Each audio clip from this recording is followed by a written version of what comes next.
சீக்கிய சமயத்தை உருவாக்கிய குருநானக் செய்த ஒரு அற்புதம் இது.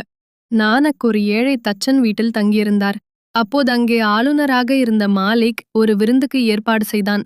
அந்த நகரத்தில் இருந்த செல்வந்தர்கள், அதிகாரிகள், முல்லாக்கள், மதகுருக்கள் ஆகியோர் விருந்துக்கு அழைக்கப்பட்டிருந்தார்கள். நானக் அந்த ஊரில் தங்கியிருக்கிறார் என்ற செய்தி அவனுக்கு தெரிவிக்கப்பட்டது. அவன் அவரை அழைத்து வர ஒரு அதிகாரியை அனுப்பினான். அவர் அந்த அழைப்பை மறுத்துவிட்டார். அதை கேட்ட ஆளுநர் நானக், மதபேதம் பார்க்கிறார், நான் ஒரு முஸ்லிம், அவர் ஒரு இந்து, அதனால்தான் அழைப்பை மறுத்துவிட்டார் என்று நினைத்தான். உடனே நானக் விருந்து சாப்பிட தனித்துவமான ஏற்பாடுகளை செய்தான். மீண்டும் அந்த அதிகாரியை அவரிடம் அனுப்பினான். அவன் ஆளுநர் செய்திருக்கும் ஏற்பாடுகள் பற்றி அவரிடம் சொன்னான்.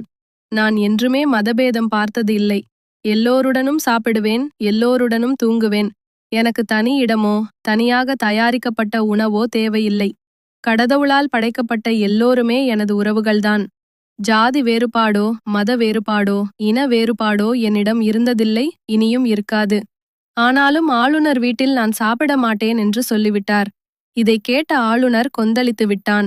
அவன் தனது செல்வாக்கை காட்ட தனது பரிவாரங்களோடு தச்சன் வீட்டுக்கு வந்தான். எனது விருந்தை நீங்கள் புறக்கணிக்க என்ன காரணம் என்று சிவந்த கண்களோடு கேட்டான். நீங்கள் அந்த உண்மையை தெரிந்து கொள்ள விரும்புகிறீர்களா என்று நானக் கேட்டார். நிச்சயமாக என்று அவன் சொன்னான். அப்படியானால் உங்களது வீட்டிலிருந்து எனக்கு உணவு கொண்டு வர சொல்லுங்கள் என்று அவர் சொன்னார். அதை கேட்ட ஆளுநர் ஆச்சரியப்பட்டான். உடனடியாக ஆட்களை அனுப்பி அவருக்காக தயாரிக்கப்பட்ட உணவுகளை எடுத்து வர சொன்னான். அந்த அறுசுவை உணவுகள் அங்கே கொண்டு வரப்பட்டது. நானக் அதிலிருந்து ஒரு ரொட்டி துண்டை எடுத்தார். அதை அங்கிருந்த தட்டில் வைத்தார். தச்சனிடம் ஒரு ரொட்டி துண்டு எடுத்து வர சொன்னார். அவன் தனது வீட்டில் தயாரிக்கப்பட்ட ஒரு ரொட்டி துண்டை எடுத்து வந்தான். அதை தட்டில் வைக்க சொன்னார். ஆளுநருக்கு எதுவும் புரியவில்லை. நானக் தச்சன் கொண்டு வந்த ரொட்டியை எடுத்து அதை பிழிந்தார். அதிலிருந்து பால் ஊற்றியது. அந்த பால் கெட்டியாக இல்லை. அந்த பாலில் அளவுக்கு அதிகமாக தண்ணீர் கலந்திருப்பது நன்றாக தெரிந்தது. அவர் அடுத்து ஆளுநர் தந்த ரொட்டியை பிழிவதற்காக எடுத்தார்.